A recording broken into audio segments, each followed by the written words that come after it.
अब आगे जन्म की भी कथा आई। सुखदेव बाबा कहते हैं राजा परीक्षित बताओ कौन सी कथा सुनाऊं, 4 दिन हो गए तुम्हें कथा सुनते सुनते। राजा परीक्षित ने कहा बोले भगवान अब अगर आपको वास्तविकता के साथ अगर कथा को सुनाना है, बहन जी चिंता में काहे बैठी हो, कोई बात नहीं, फोन चलाना है चला लो। बहन जी मन में विचार कर रही कृष्ण जन्म कितने बजे तक होगा, कब हम अपने घर जाएं, बस होने वाला है। ठीक है बुआ आज कृष्ण जन्म है, सोने को हार चढ़ाओ जाता आज ले आई हो, उन्हें हाई तो नहीं लेता है जो हमने काल बताओ तो सोने को सिक्का। कल किसने सुनी थी सोने की सिक्का की कथा, और किसने नहीं सुनी थी जरा बताओ, हम सुना दे रहे। हमें एक यजमान ने सोने का सिक्का दिया दान में, पगवा भर को हतो, हम बहुत खुश। घरे पहुंचे सो मोड़ा मोड़ियन ने लो सो पानी में डुबो दो, सो सोने की जगह गिलेट को कड़े आओ, तो कभी कभी हो जाता है। आगे पूछा बताओ कौन से जन्म की कथा को सुनना है। बोले भगवान अब कृपा करके अगर वास्तविकता में तुम कथा सुनाना चाहते हो तो अब मुझे भगवान श्री कृष्ण के जन्म की बड़ी सुंदर कथा को सुना दो। कहा कृष्ण जन्म की कथा सुना दो, लेकिन सुनाई सबसे पहले राम जन्म की। भगवान राम का पूर्ण जन्म बताया और राम जन्म के बाद अब कृष्ण जन्म की कथा को सुनाया। चंद्रवंश के परम पुण्य वंश में राजा कंस था। कंस की चचेरी बहन का नाम था देवकी। क्या नाम था? देवकी।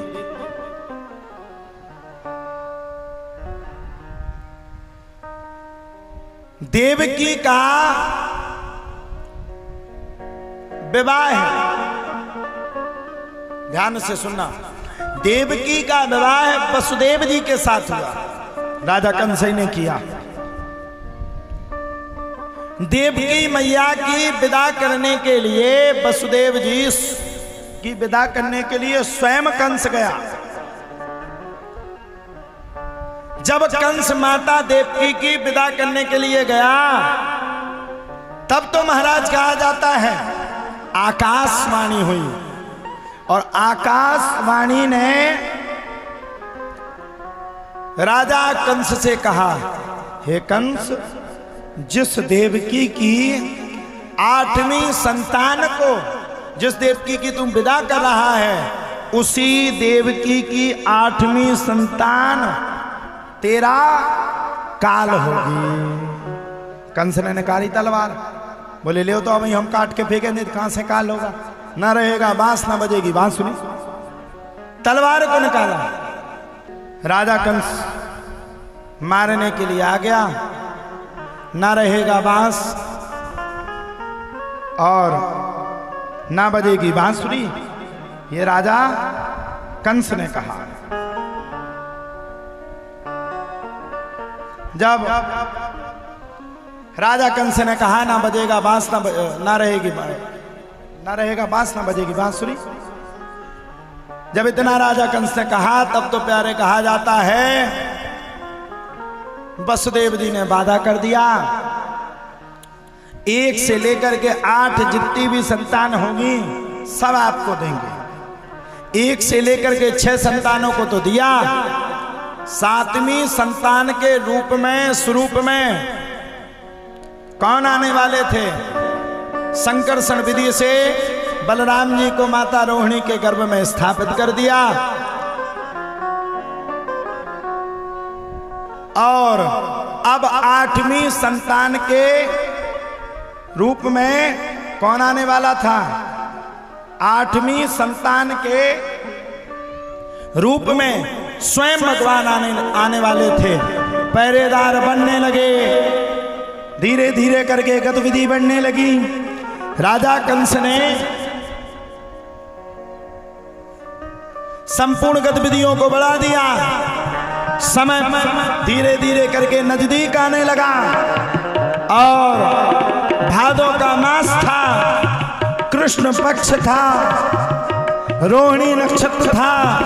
खूब तेज बिजलियां तड़तड़ा रही हैं, खूब तेज बरसात हो रही है। भादो मास में कृष्ण पक्ष में रोहिणी नक्षत्र में रात के ठीक 12 बजे भगवान ने जेल में अवतार ले लिया। बोलो नंद के लाला की, अरे तेज बोलो, नंद के लाला की जय। बेड़ियां टूट गई, हथकड़ियां हट गई, पहरेदार सब सो गए। सारे नगर में कहीं भी किसी को कोई पता नहीं।